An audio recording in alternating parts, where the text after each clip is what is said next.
साथियों, जय मूल निवासी साथियों, मणिपुर में ये जो हिंसा हुआ है, जो 2.5 महीने से ज़्यादा हो गया, और वहाँ पे दो समुदायों में, कुकी समुदाय और मैतेई समुदाय में जो झड़प हुआ है, हिंसा हुआ है, और एक महिला को मैतेई समुदाय के लोगों ने सड़क पे नंगे मार्च निकाले और उसके साथ अमानवीय व्यवहार किया गया।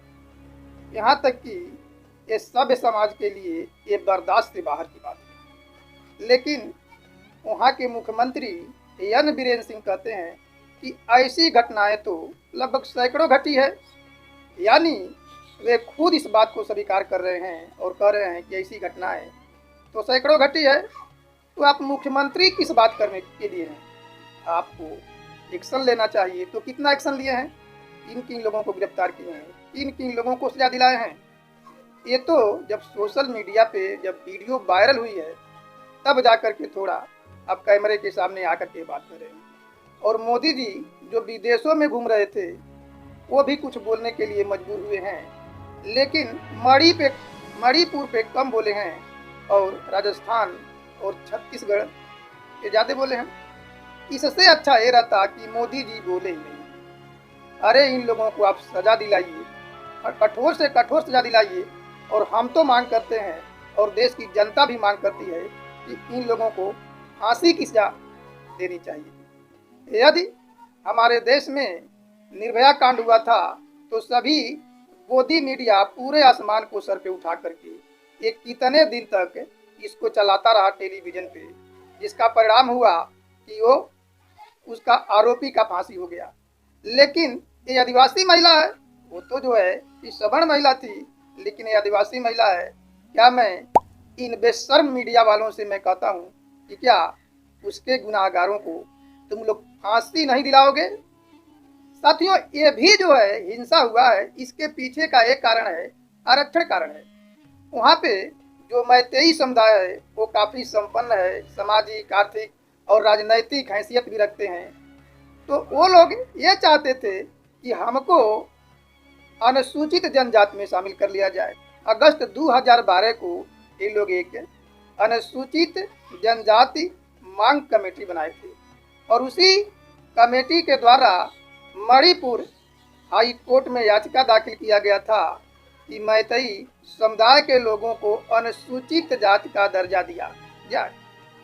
और 18 मार्च 2023 को मणिपुर के सुप्रीम कोर्ट ने डायरेक्शन दिया कि मैतेई समुदाय के लोगों को अनुसूचित जनजाति में शामिल करने का एक बार विचार पुनः किया जाए। फिर यहीं से मामला गड़बड़ हुआ और राज्य सरकार से भी ये कहे कि राज्य सरकार प्रस्ताव पास करके उसे अनुसूचित जनजाति मंत्रालय को भेजा जाए। तो इसी पे जो कुकी समाज के लोग थे सड़क पर निकल करके विरोध करने लगे। उनका कहना था कि मैतेई समुदाय तो पहले से ही काफ़ी संपन्न है, यदि ये अनुसूचित जाति में आते हैं तो ये लोग हमको जो हक अधिकार मिलता है नौकरियों में उसको ये लोग ले लेंगे।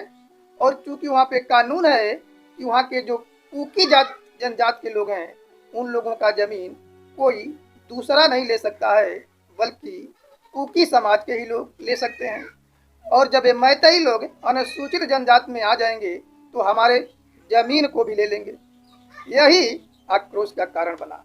और दूसरा एक कारण और बना कि वहाँ का जो जंगली क्षेत्र है, जंगली संरक्षण क्षेत्र, तो वहाँ के 38 गांव, चूरा चांदपुर और खैपूम है, चूरा चांदपुर और खैपूम में 38 जो गांव है वहाँ की बस्तियों को अवैध घोषित कर दिया सरकार कि ये लोग अतिक्रमण कर रहे हैं। तो उनको बेदखल करने का अभियान चलाया गया कि इनको यहाँ से बेदखल कर दिया जाए। इससे भी लोग गुस्सा खाए।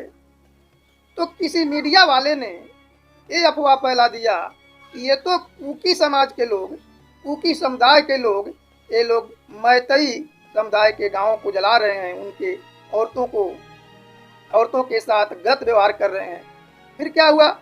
मैतेई समुदाय के हजारों लोग इस बात की बिना पुष्टि किए सड़क पे उतर आए और कुकी समाज के लोगों का घर को, गांव को जलाना शुरू कर दिया। उसमें एक परिवार ऐसा था जिसमें 5 सदस्य थे और 5 में 3 महिलाएं थी, 2 पुरुष थे। वे लोग भी अपना जान बचा करके जंगल में भागे, क्योंकि मैतेई समुदाय के लोग आग लगा करके घर जला रहे थे, उनका नगदी और जेवर लूट रहे थे, हत्या कर रहे थे।